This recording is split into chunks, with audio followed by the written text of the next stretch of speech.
thereafter. All right, I'll come back to you a moment later. Thanks. No problem. So look, good morning. My name is Pat Downes and I'm the CEO of the Institute of Management Consultants and Advisors here in Ireland. And I'm delighted to welcome you to this masterclass with Joe this morning on podcasting. Joe has been very kind to give us his time this morning, but indeed has previously given us some of his insights on different subject matters, which he carries expertise in. So we're really particularly delighted to do it on podcasting, because this is an area which is growing in interest and one that we haven't touched on before. And there is kind of, I suppose, a growing appetite for skill sets. And I think as we move forward, it'll become part of the arsenal of management consultants in terms of sharing knowledge. So timely, Joe, as always. For those of you who aren't familiar with the Institute, our mission is primarily to foster and promote the value and quality and benefits of management consulting as a profession. And we do this and achieve this by representing and supporting quality standards across the profession and promoting the values and benefits that we deliver to clients, and ultimately that cascades out into industry, commerce, and to consumers as a result. Primarily, again, we accredit management consultants and certify members at the respective grades of professional membership and within the practices. And, you know, the membership path is relatively straightforward, and the admissions office is here to support you on your membership journey, such as you wish to join if you haven't done so already. And we have a number of grades, ultimately ending up in fellow or the professional grades, such as certified management consultant or indeed chartered management consultant, which a lot of people are going for at the moment. Our members cover the spectrum of consulting practices, from major internationals to individual specialist niche practices, and we embrace a wide range of sectors and expertise. And again, we have a very broad range and cohort of student members. We have 27, soon to be 29 MSc level courses accredited across the state. And the IMCA membership from an international point of view is reciprocated across the globe. And we are part of a larger family. So interestingly, we've got about 350 members spread all over the globe at the moment who are traveling, a lot of them in the States and the West Coast, ironically. So look, it's not me you're here to see, and I recognize that. Without further ado, I'm going to hand you over to Joe. And as I say, Joe, really looking forward to personally learning a bit this morning, and thank you for sharing your time. If there's any questions, I think when Joe finishes his presentation, which we'll put up afterwards, please feel free to ask them. Thanks, Joe, and hand over to you. Super, thanks, Pat, and good to be with you all again. So yeah, I mean, in terms of questions, please use the chat. So you know, I would love to kind of help and try and answer any questions that you've got this morning around the whole process of podcasting and whether it's something you should think about as a consultant. So feel free to throw anything that you would like me to address into the chat, and then, you know, if I've already got it planned to be covered, that's fine. If I haven't, I'll try and cover it, and we'll hopefully have a bit of time at the end just to kind of have a general chat about you know, stuff as well. So yeah, you know, any questions as we go through, very very happy to take those and you know, see whether we can answer them. All right. Let me share my screen.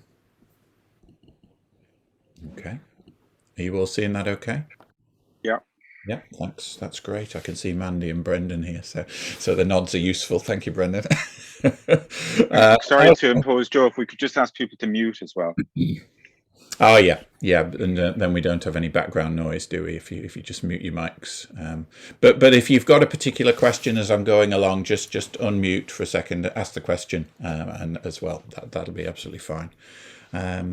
Okay, so I mean, you know, Simon Sinek is one of my one of the people that I follow.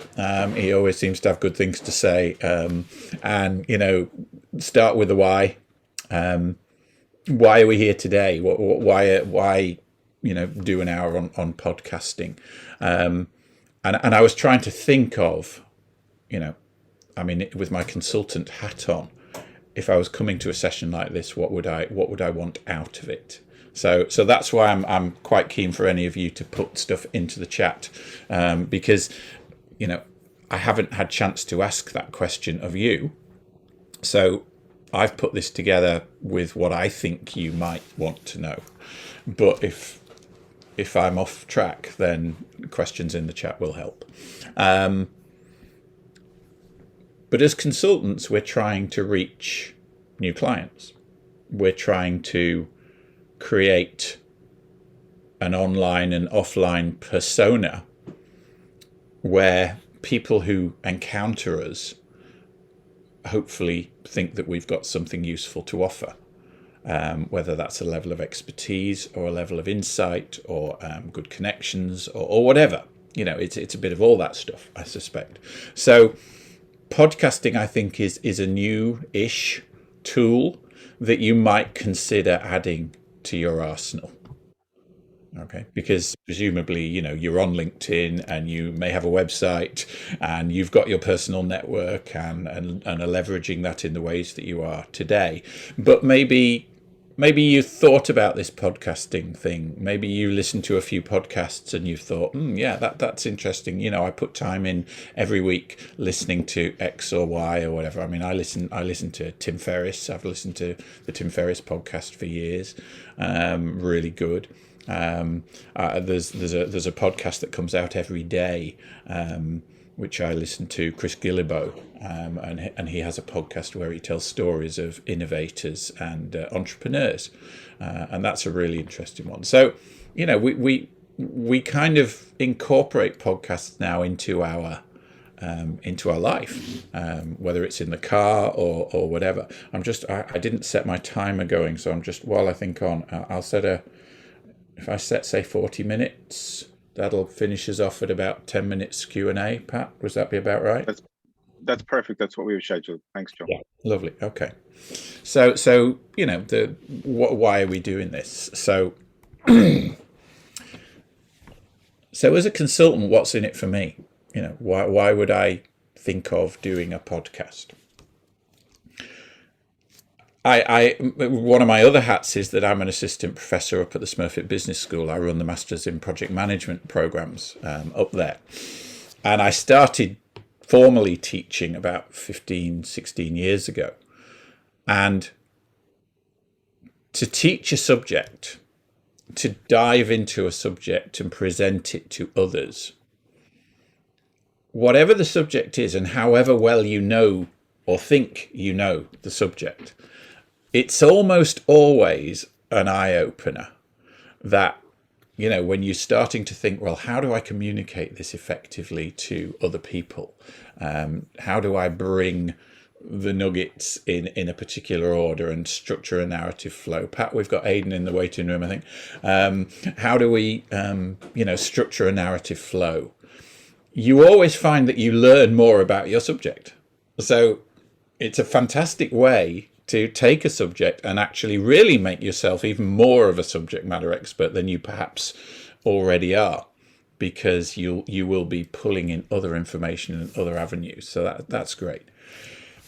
One of the best things for me about starting the podcast that I've been doing over the last year or so is that I've met some incredible people. Met them. I've Zoom met them. Yeah.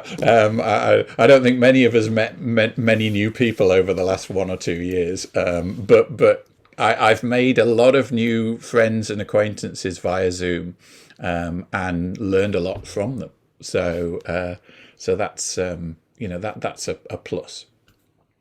You've got a ready audience.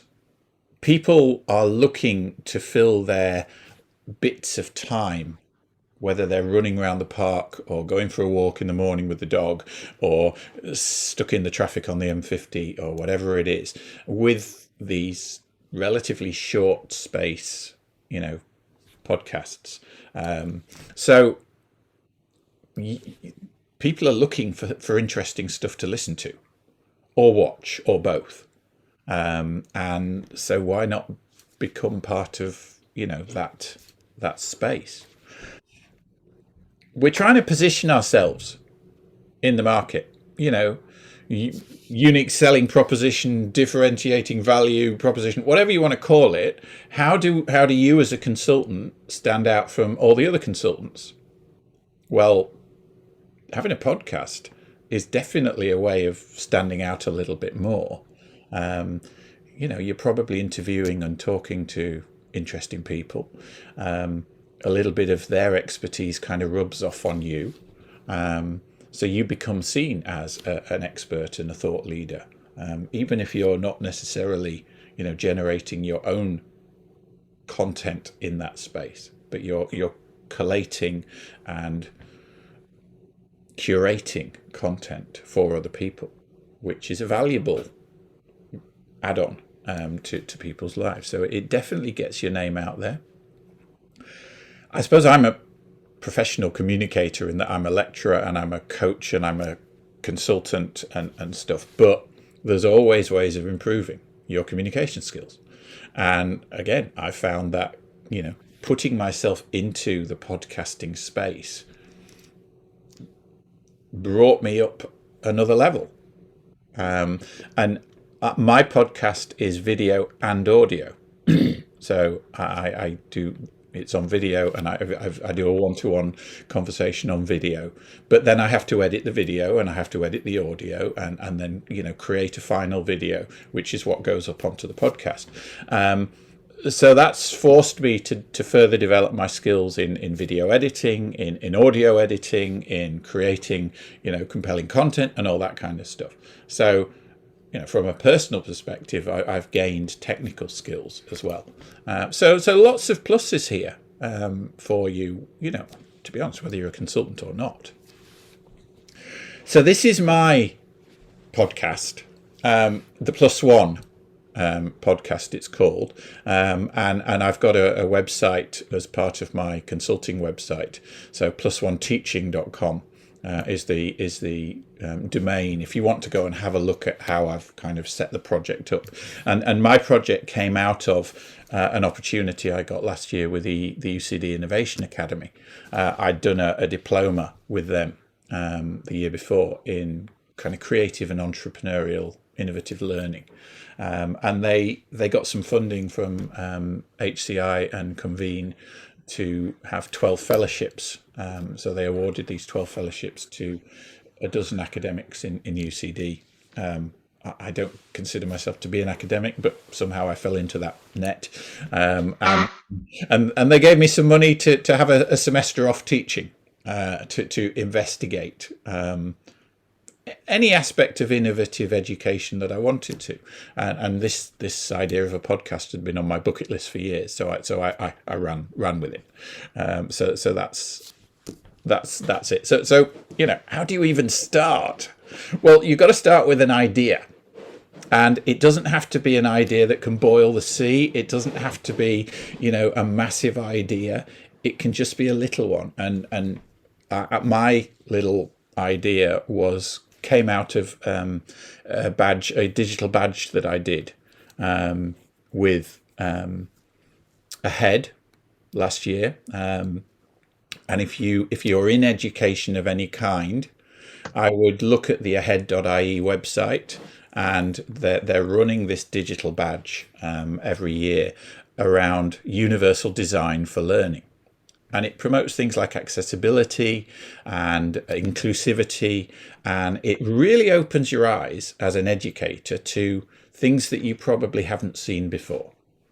So I did the badge, and one of the key things in UDL is this little idea of plus one, which is, from a consultancy point of view, it's not new.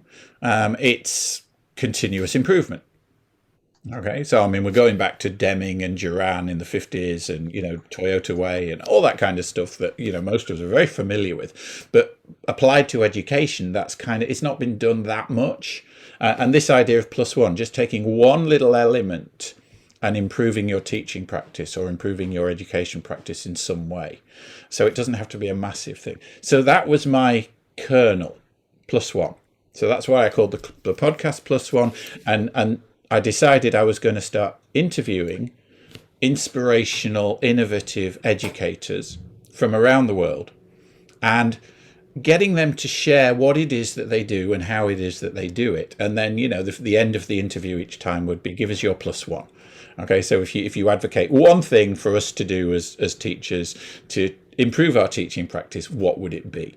So there's a definite kind of takeaway each episode for the audience, because you've got to think about the audience. You've got to give the audience something.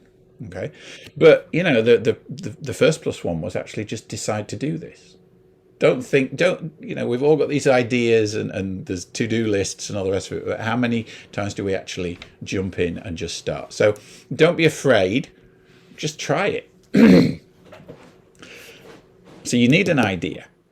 And the more niche the idea, actually, the better, because that will attract an audience of people who really want to know about that niche idea. So you don't have to make it big, make it kind of relatively small. You do need a bit of time.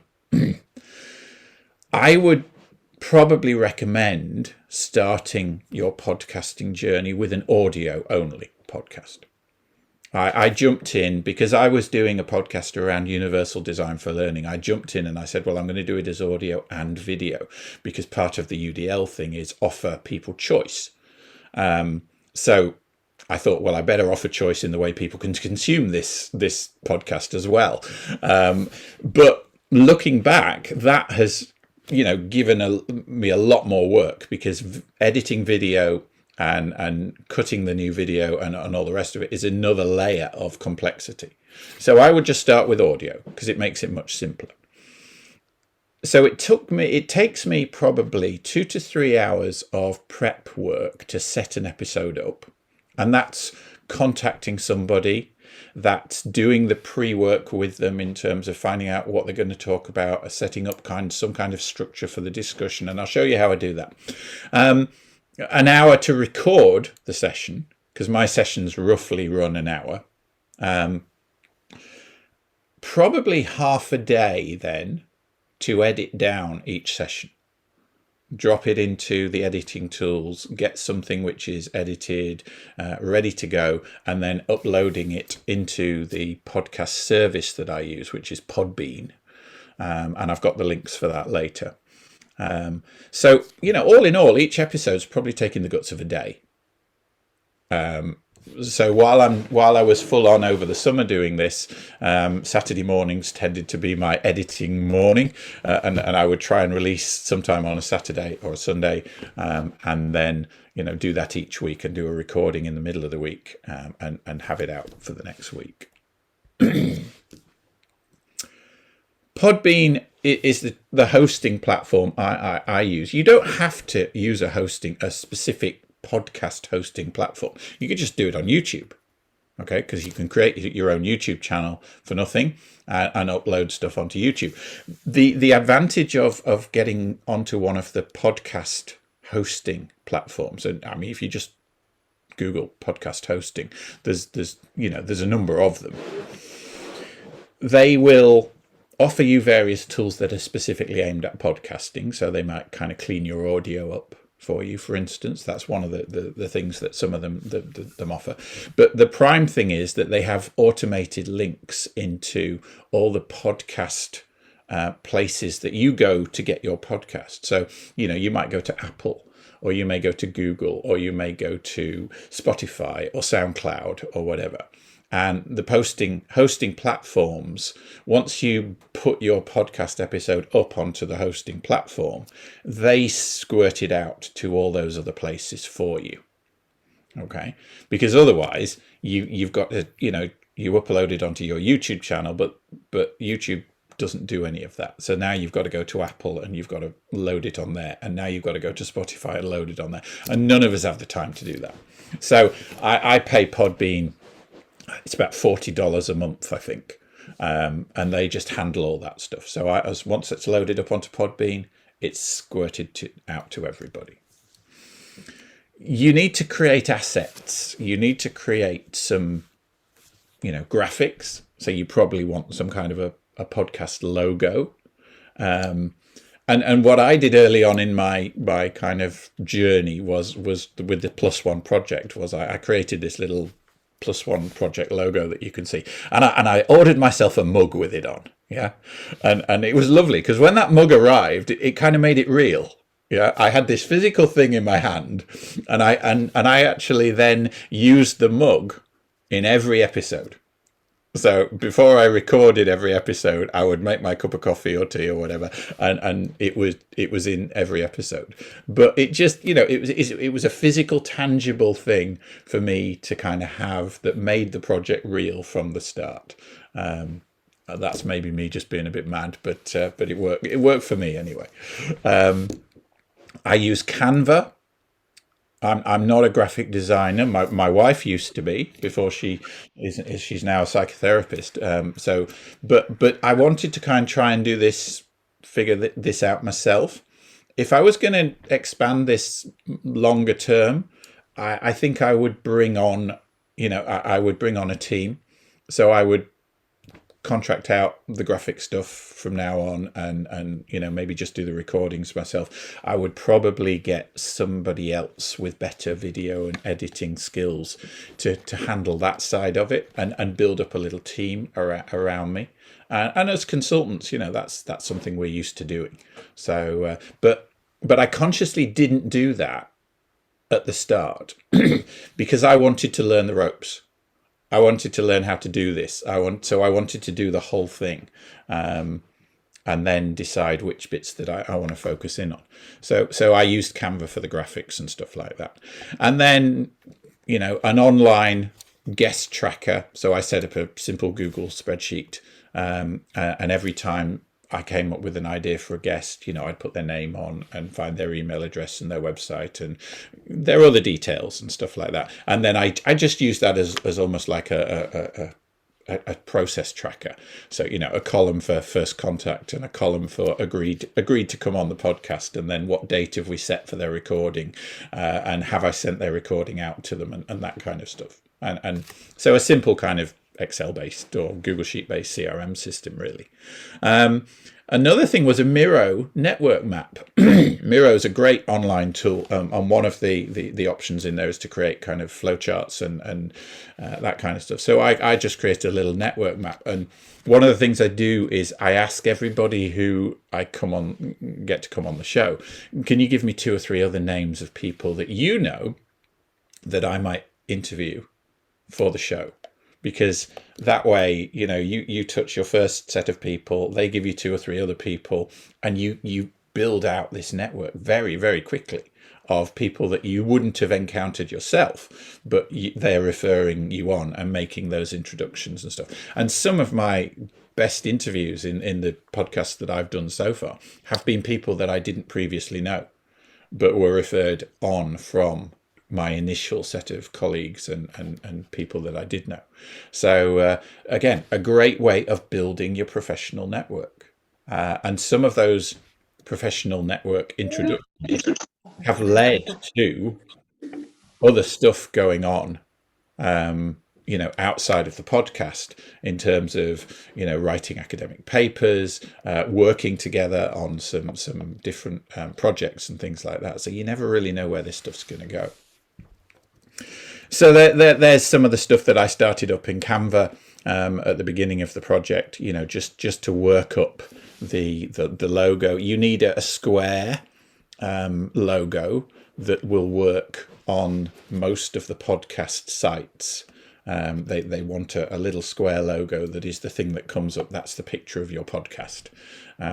So create something which is visually pleasing, and will become, if you like, your brand recognition, and then use that to build out other graphics like headers and slides and stuff like that. Okay. Finding guests. Start with your own network. Sit down and make a list of the first 5 people that you would like to interview, and who those people are. They jump into your head. Wouldn't it be great if I could? And don't be afraid to approach people.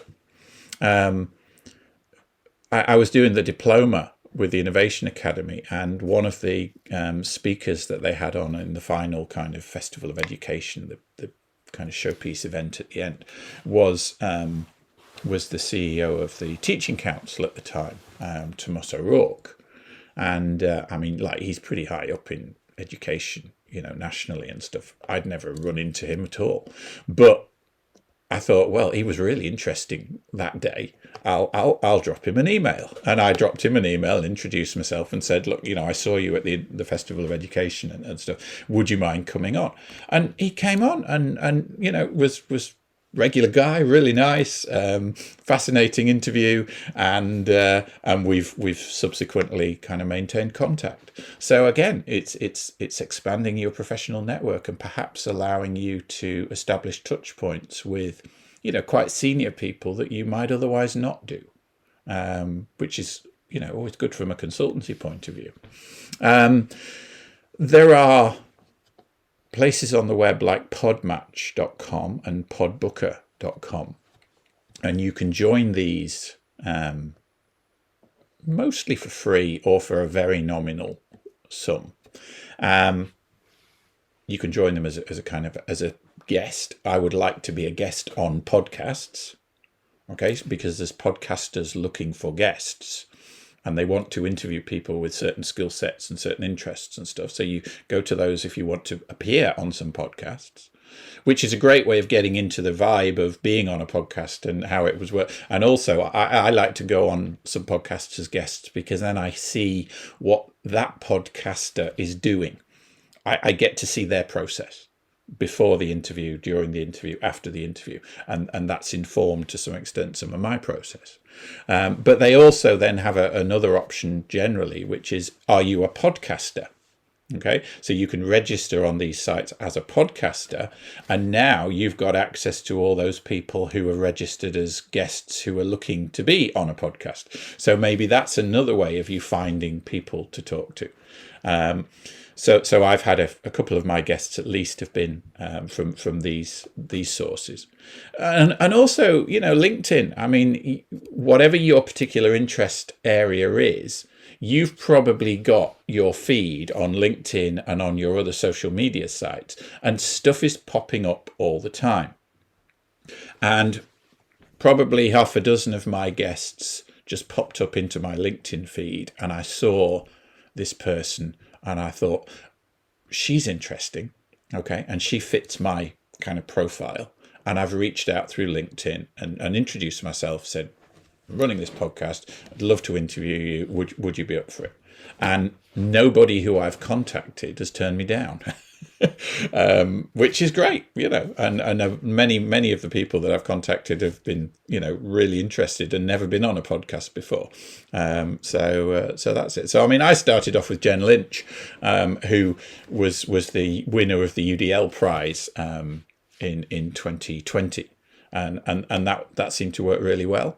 And that got me off to a good start because I was talking to somebody that I already knew quite well. So I was a little bit more relaxed in that first episode than otherwise I perhaps would have been. And it got us off to a good start because Jen is a name in the space, certainly in Ireland. So start with the first, give yourself an easy ride with the first couple. You interview people and people that you feel fairly relaxed with. So there's the Miro thing. So I started off. I tapped the Innovation Academy that I did the course with and have now done quite a bit of work with. So each of the people there, you can see Alan gave me loads of stuff, and I'd met Jen and some of the others through the course. And then Jen gave me other people to talk to and stuff like that. So you can see that it kind of grew out of my different connections, and actually it's grown even more since. That's quite an old screenshot now. So it's just a fascinating way of visualizing your network for a project like this, and I like different ways of visualizing things because again it kind of makes it real for me. Couple of things in Google Drive. One, the spreadsheet where I just put all the interviewee names down, and actually, if I just come out of full screen view in PowerPoint there, let me show you that. So if I bring in this website here, come out of full screen view. There we are. That's fine. So let me drag in the website. Now I've lost it. I've moved my screens. Okay. Plus one project. Sorry, I've just, give me 1 second. Window, Chrome. I've got too many Chrome windows here. There we are. Right, here we are. So there's a Chrome window coming up. So it's just a simple Google spreadsheet. You can see I've got kind of, their role, the web links for them, their email address and stuff. But then as you go further across, okay, so who referred them? When did I have a chat on book to get them on board? When did I email them their pre-interview questionnaire? What was the date for the recording? All that kind of stuff. Okay, so that's that. And then before their interview, what I do is I email them this Google form and ask them to fill this in. And this really cues up the interview. And a number of other people, including Tomas actually, who has his own podcast with a good following, came back to me and said, this is a really good idea. This is something that we hadn't done, and can we copy it and use it? Because I find that if I'm prepared for the interview, now I don't have, every single question laid out solid all the time. I just do this as a semi-structured interview, if you like. So, the first thing is get them to put their name in, and that's your GDPR thing. Okay, this is your please confirm you're happy for the Zoom interview to be published and made available. Okay, and that this discussion is also okay to be used as the basis for a book section on your approaches as part of the Plus One, because I'm writing all my interviews up as a book on innovative education as well, which is another spin-off from this project. So now I'm covered. Okay, so the rest of it is some questions to cue me up. Your journey into education. What's your main focus? Give me 5 questions to ask you that'll allow us to explore your approach to education. So, you can ask them, right, well, what questions should I ask you that'll allow you to bring this stuff out more? Okay. So if this is of interest and people want me to share this with them or whatever, get in touch with me, joe.houghton@gmail.com. And I'm very happy to have a conversation offline, if you want a little bit more information about this stuff. Okay. So there's no problem with doing all that. Okay. So that's that bit.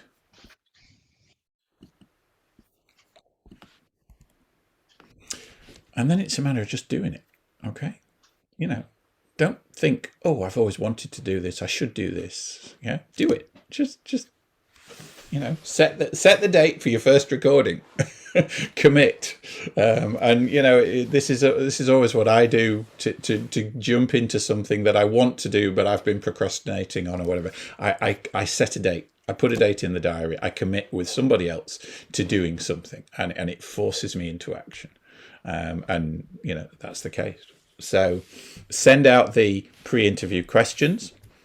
I do a LinkedIn trawl on the person, and they've almost always got a LinkedIn profile. So, connect with them on LinkedIn and stuff, and any other web presence. So when I'm interviewing them, I'm using the stuff that they gave me on the questionnaire, but I'm also bringing in other material.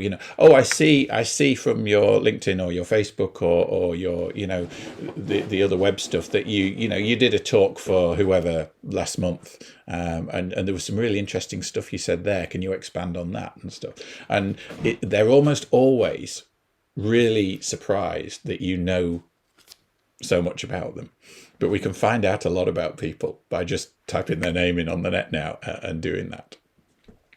So I use Zoom because it seems to work. And, it's easy and I'm happy in Zoom. So what I do is I save the gallery view and the audio file separately. And the gallery view gives me, because there's only 2 people on the call, I can then drop that into a video editor, and I use Camtasia because I'm just used to using Camtasia, but any video editor will do. And then I can, I have me in one window and I have the interviewee in another window, and I just separate them out as two separate streams, duplicate the gallery view video and just crop it into the right person and just put the two people in different parts of the screen. Again, relatively simple to do that stuff. Otter.ai, I don't know whether you're aware of Otter.ai as a tool. It's an online transcription service which is now built in actually to Zoom and Teams and WebEx and stuff, but you can also use it just as a standalone tool in the browser, and you can upload files to Otter and it will provide you a transcription of the file. I find it really, really good. So I pay them $5 a month, and it gives me, I think, 6,000 minutes of transcription. So, if you are doing interviews of any kind, that's worth having a look at. And then, as I say, Camtasia is my tool of choice for video editing, and that's what I produce the video. And then I output two files from Camtasia. I output an audio only file, and then I output a video file with audio in it, and upload both of those to Podbean. Once it's up on Podbean squirts it out to all the different hosting services like Apple and Spotify and stuff. And then I take the Podbean link and I do a LinkedIn post and I do a Facebook post, just to say to people, next episode's out, follow the link, please share, that kind of stuff. So that's my process. But as I say, for an hour's interview, because it's audio and video, it takes about a day to do that whole episode from the pre-work, the recording, and the post-work. Michael's just asked me about how I rate Zoom's native transcription service. Good to see you, Michael. It's okay. It's okay. And actually, Zoom's native transcription service, as far as I understand it, is Otter. They're back-ending into Otter. The more I use Otter, though, the better it seems to get. So I think they're improving the engine all the time. And I don't know whether it's learning my voice a bit better, but the transcriptions seem to be improving steadily over time. So it's by no means perfect. But the nice thing I'd say, Joe, just on that, Otter is certainly very powerful, and it is learning, to your point. And just to note that Brendan Fitzpatrick asked you what the ideal podcast length was as well. Oh yeah, sorry, I missed that one. Yeah. There is no ideal podcast length as far as I know, Brendan. It kind of depends on your subject matter, doesn't it? I mean, I listen to the Chris Gillibo podcast, and that's 15 minutes every day, but it's every day.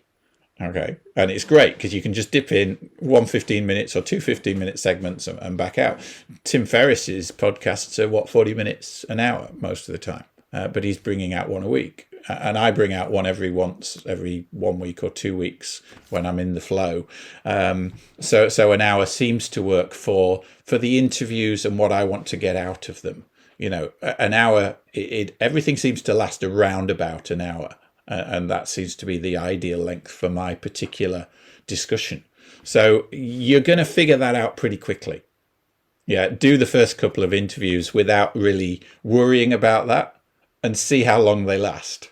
And then, it might be a 20-minute, or it might be 30-minute, or it might be 15, or it might be an hour, and kind of go with that. There'll be a natural length for what you're thinking of doing. Thanks, Pat, for flagging that one up. Yeah, and if I miss any more, please do. So that's the Google form. So then what I do is I drop in I write an introduction. Okay, so Tucker, I interviewed, and he's an educator who started up a school in the USA.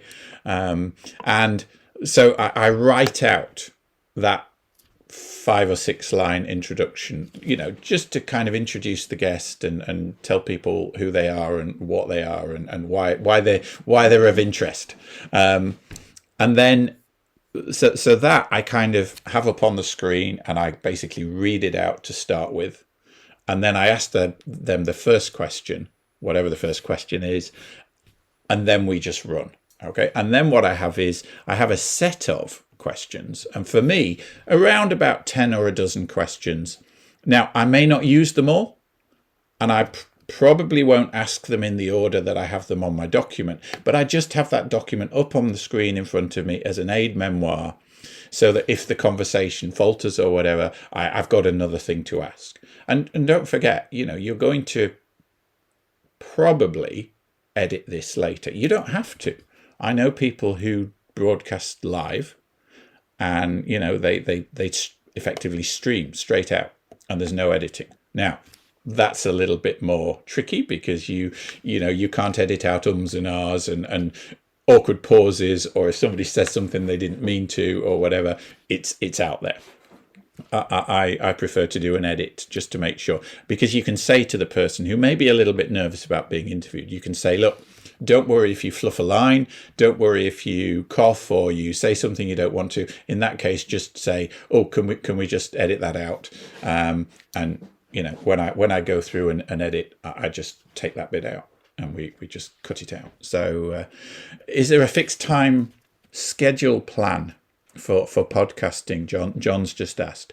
All the stuff that I read about podcasts that want to get really popular say you should have a specific time and day regularly that you release your episode. Okay, because your audience will then, start to kind of look forward to Monday at 5 o'clock or Saturday at 3 o'clock or whatever for the next episode. And it might be weekly, it might be monthly, it might be, once every other day, however often you're capable of generating episodes. Don't overcommit. I kind of said, well, I'm going to try and do once a week.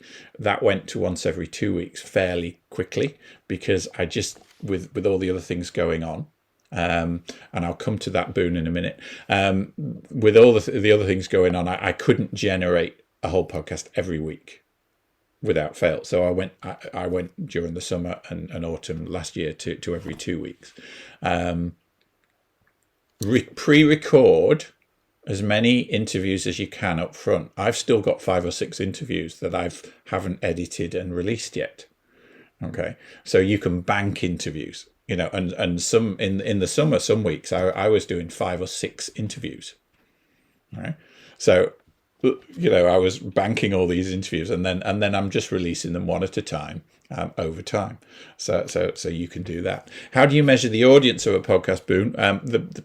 If you use something like Podbean, you get those numbers, and I'll show you that in a second. So Camtasia I use for editing the videos and putting in graphics and stuff like that. So you can make them look as good or as plain as you like. So the distribution is all done by Podbean.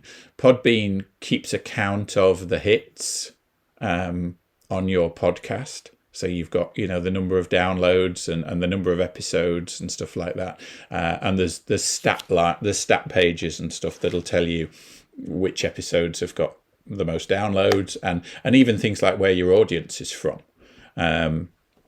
So you can see the downloads for each episode, and obviously the older episodes tend to have more downloads because they've been out there longer and stuff like that. But you can see with Podbean here, we've got distribution, so you can set up the links to any other sites that you want it distributing to.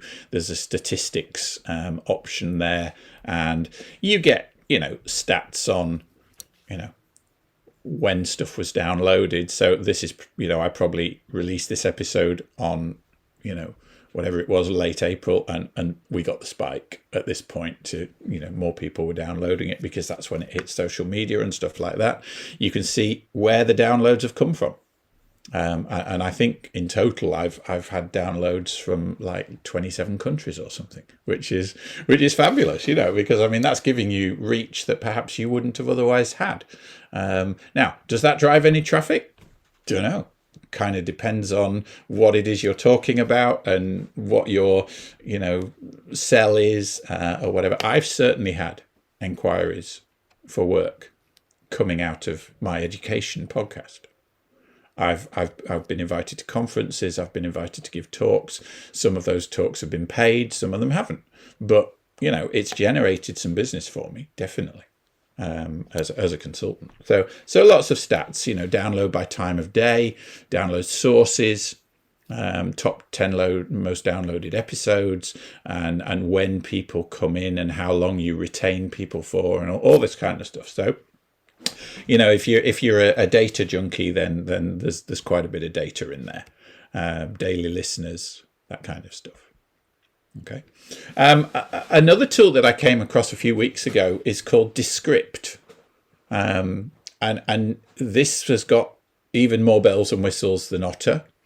And if you go to one of the paid tiers on Descript, it's got some really clever stuff like removing ums and ahs. And if you go to the second paid tier, there's about 100 kind of what they call filler words that most of us use a lot, and you can actually edit that list of filler words and it will automatically just remove those filler words. So if you say all the time, because we all have those tells, don't we? And I'm sure I do too. You can get Descript to automatically go through your audio transcript and remove all that annoying stuff. So it's well worth having a look at Descript. There's a few links there. Now, Pat's going to send out all the deck. I sent him the PDF of the deck this morning, so you'll get all this stuff that's on the slides if it's of any interest. Outcomes. I did a little outcome summary for the Innovation Academy at the end of the summer, which was the end of my fellowship period. I mean, I'd recorded at that point 23 episodes, which had generated just over 850 downloads, I think, from 17 different countries. I'd started a book, and that's in play now and will be published sometime this year, I hope. I'd done a couple of journal papers and an academic poster conference paper to a UDL conference up in Sligo that I wouldn't have done otherwise. And now I'm collaborating with the University of Florida and the University of Manchester on a couple of projects as well. So, again, you never know where these connections will lead you. And I've met some fascinating people, and some of those collaborations are turning into other pieces of work, which is fabulous. So try it, because it's fun. You'll enjoy it. And I mean, what's the worst that can happen? You crash and burn on an episode or two and you decide it's not for you. I would suggest starting with audio only, maybe short episodes. Don't bite off too much at the start. You can always expand as you go along. Do a little bit of structuring, but don't kind of corral yourself into a straitjacket. And don't be afraid to ask people. It's amazing when you contact people that you might think are, too important or too high and mighty or whatever. They wouldn't want to talk to me. Well, actually, they probably do. And it opens incredible doors. So don't be afraid to contact people, and maybe go and have a listen to the Plus One podcast. You might enjoy it. So that was my dinger going off. So I'm about on time, I think, Pat. I'm very happy. But Joe, take any questions. Thank you so much. I mean, that was really powerful, and I learned a lot myself, and some of the links are really helpful that we'll be sending out later. Just, it's an area I'm interested in terms of progressing for the Institute. In terms of promoting it, Joe, what avenues do you find most kind of productive? Do you use Twitter or LinkedIn, or I've never been. In terms of I've never been much of a Twitter user, and I mean, I know Twitter's very powerful, and I think if you've whatever following you've got on whatever social media, use that. Okay. Now mine is primarily an education podcast, so for me, the primary sources of kind of getting people in to listen to it have been LinkedIn and kind of my own Facebook network, because a lot of my friends are teachers and educators.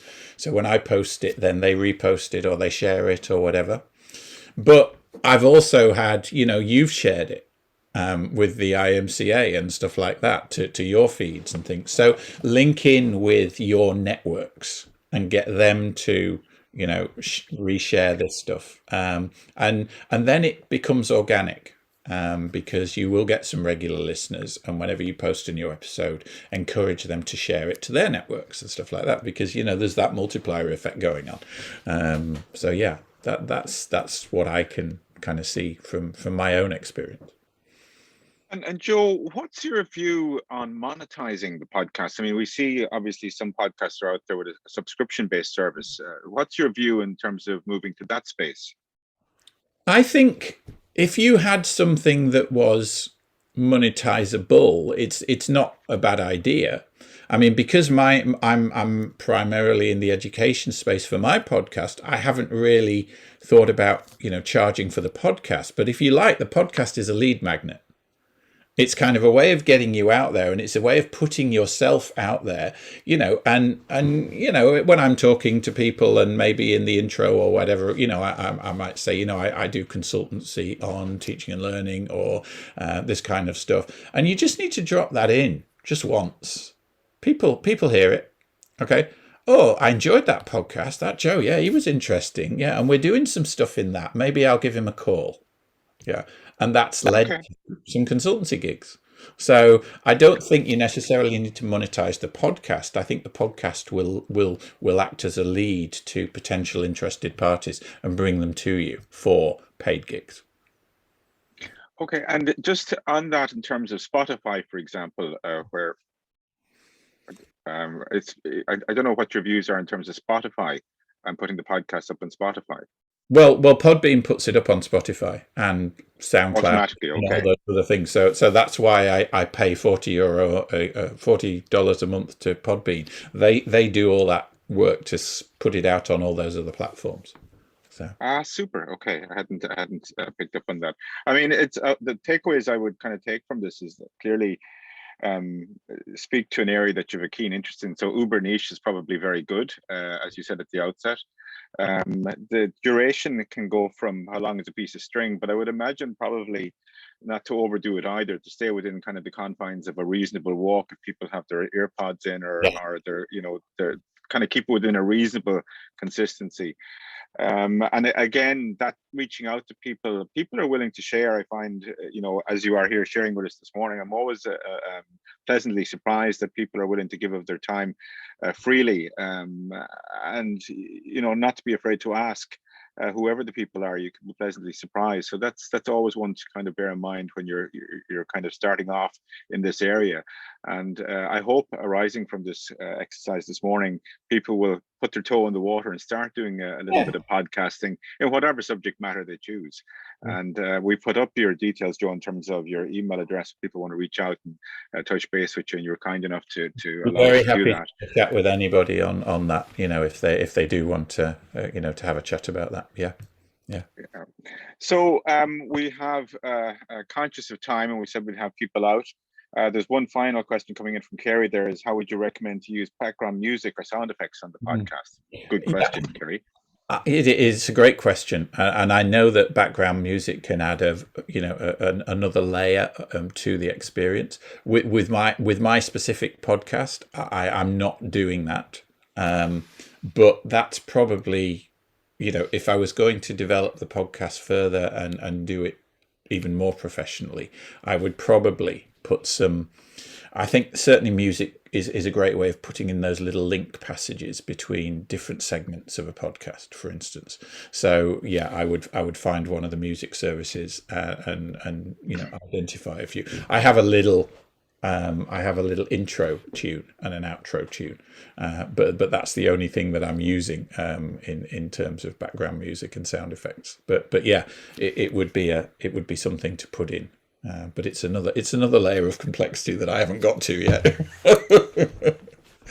You could always hum a little song. Well, true, that's right. Yeah, I don't think you'd want that. Yeah.